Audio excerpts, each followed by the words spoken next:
Assalamualaikum warahmatullahi wabarakatuh. Kami di sini dari kelompok 18 akan menjelaskan tentang pair programming. Sebelumnya, perkenalkan, nama saya Davana Davrianto. Saya Arif Rahmatullah. Saya Muhammad Nurmartinati. Oke, jadi pengertian pair programming adalah istilah yang digunakan untuk menggambarkan proses di mana dua pengembang perangkat lunak bekerja berdampingan pada tugas yang sama di satu komputer, merancang dan mengkodekan algoritma yang sama.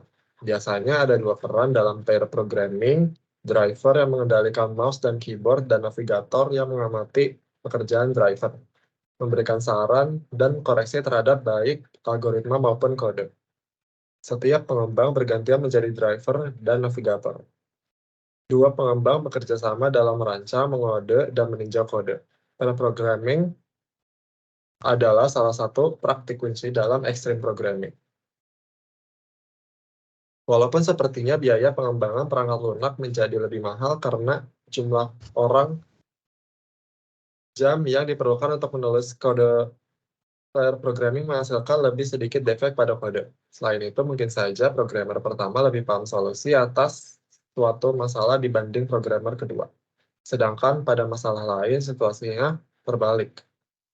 Kombinasi pengetahuan dan pengalaman kedua programmer ini bisa jauh lebih baik daripada seorang programmer bekerja sendiri. Selanjutnya adalah manfaat pair programming. Manfaatnya pair programming itu ada 7. Jadi yang pertama itu adalah knowledge sharing. Dengan dua orang bekerja pada sebagian kode, membantu tim untuk menyebarkan pengetahuan tentang teknologi dan domain secara harian dan mencegah terbentuknya penyimpanan pengetahuan yang terisolasi. Selain itu, ketika dua pikiran memahami dan membahas sebuah masalah, kita meningkatkan peluang untuk menemukan solusi yang baik. Pengalaman dan sudut pandang yang berbeda akan mengarah pada pertimbangan lebih banyak alternatif. Yang kedua ada reflection. Pada programming memaksa kita untuk mendiskusikan pendekatan dan solusi.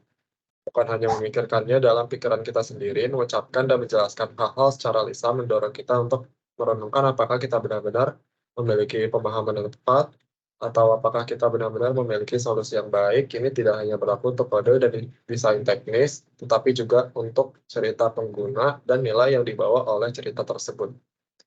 Selanjutnya ada fokus. Setiap dari kita harus secara eksplisit berkomunikasi mengapa kita melakukan sesuatu dan kemana kita menuju. Saat bekerja sendiri, kita dapat dengan mudah teralihkan. Dengan pair programming, partner kita itu dapat mencegah kita terjebak dalam hal-hal yang tidak penting dan fokus apa yang penting untuk menyelesaikan tugas. Yang keempat ada collective ownership. Pemasangan yang konsisten memastikan setiap baris kode disentuh dan dilihat oleh minimal 2 orang. Hal ini meningkatkan kemungkinan siapapun di tim merasa nyaman mengubah kode hampir di mana saja. Hal ini juga membuat baris kode lebih konsisten dibandingkan dengan membuat kode tunggal saja. Selanjutnya akan dijelaskan oleh teman saya. Untuk manfaat yang kelima yaitu ada two modes of thinking. Untuk manfaat ini, pairing memungkinkan kita memiliki perspektif yang berbeda terhadap kode. Otak dari driver biasanya lebih dalam mode taktis, memikirkan detail baris kode. Sementara itu, otak navigator dapat berpikir lebih strategis, mempertimbangkan gambaran besar, mencatat langkah-langkah dan ide-ide pada sebuah catatan. Menggabungkan pandangan taktis dan strategis akan meningkatkan kualitas kode karena akan memungkinkan kita mempertahankan detail sambil juga mempertimbangkan gambaran besar. Manfaat yang keenam yaitu code review on the go. Ketika kita mempunyai 4 mata yang memperhatikan hal-hal kecil dan besar seiring berjalannya waktu. Lebih banyak kesalahan yang akan terjadi di tengah jalan dibandingkan setelah kita selesai. Pemfaktoran ulang kode selalu merupakan bagian dari pengodean. Lebih mudah untuk meningkatkan kode ketika memiliki seseorang di samping kita karena kita dapat mendiskusikan pendekatan atau penamaan sesuatu, misalnya melakukan tinjauan kode setelah faktanya memiliki beberapa kelemahan. Kita akan mendalami hal ini lebih lanjut nanti di apakah akan dipasangkan atau tidak.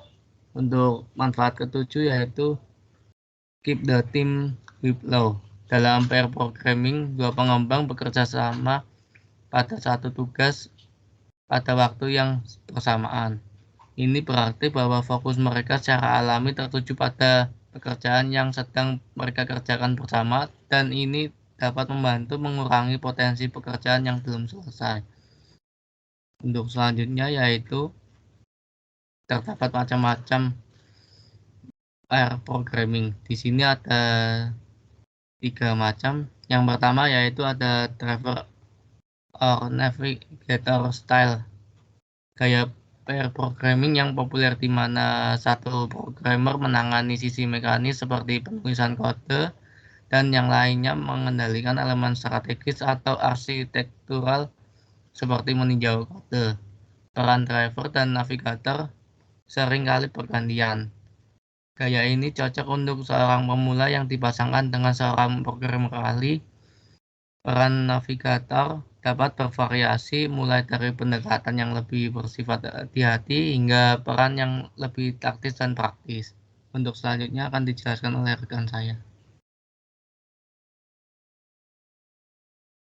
Ya, dan selanjutnya teknik yang kedua ada teknik pingpong style, yaitu teknik yang dua pengembang bekerja bergantian seperti permainan pingpong. Mereka menulis kode secara bergantian, memeriksa dan memperbaiki pekerjaan satu sama lain. Proses ini memungkinkan pertukaran ide dan pemeriksaan berkelanjutan, menghasilkan kode yang lebih berkualitas dan meminimalkan kesalahan. Dalam teknik ini, satu pengembang menulis tes dan pengembang lainnya buat tes yang tersebut berhasil. Setiap orang bergantian antara menulis dan berhasil dalam melakukan tes. Jika dua pengembang bergantian peran secara teratur, kemungkinan besar satu programmer akan mengendalikan alur kerja.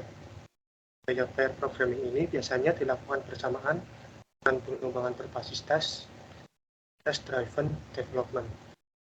Selanjutnya, yang ketiga ada instructor style.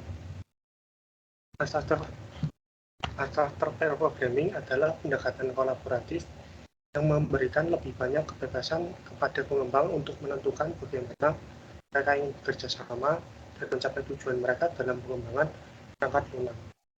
Sebagian besar hubungan pemrograman berpasangan termasuk dalam gaya tidak terstruktur, karena dua pemrogram bekerjasama secara sementara dan kolaborasi dipandu secara longgar. Kedua programmer harus memiliki tingkat keahlian yang cocok.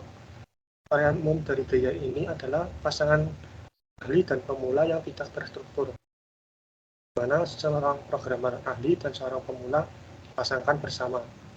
Pendekatan yang tidak terstruktur sulit untuk didisiplinkan dan kemungkinan besar tidak akan bertahan pada proyek yang lebih lama. Program berpasangan yang tidak terstruktur juga lebih sulit untuk dipertahankan dari jarak jauh. Pendekatan ini dipertimbangkan jika pemrogram tidak mengetahui apa yang terbaik suatu proyek di awal. Lalu selanjutnya ada kelebihan dan kekurangan dari teknik instructor style. Kelebihannya yang pertama yang pertama itu lebih efisien, kedua penyampaian kode yang lebih konsisten, ketiga keterampilan sosial. Untuk kekurangannya ada kemungkinan ketidakcocokan personal, ketergantungan pada partner, dan kurangnya fokus pribadi. Oke, sekian dari kelompok kami. Mohon maaf bila ada kesalahan atau kekurangan. Wassalamualaikum warahmatullahi wabarakatuh.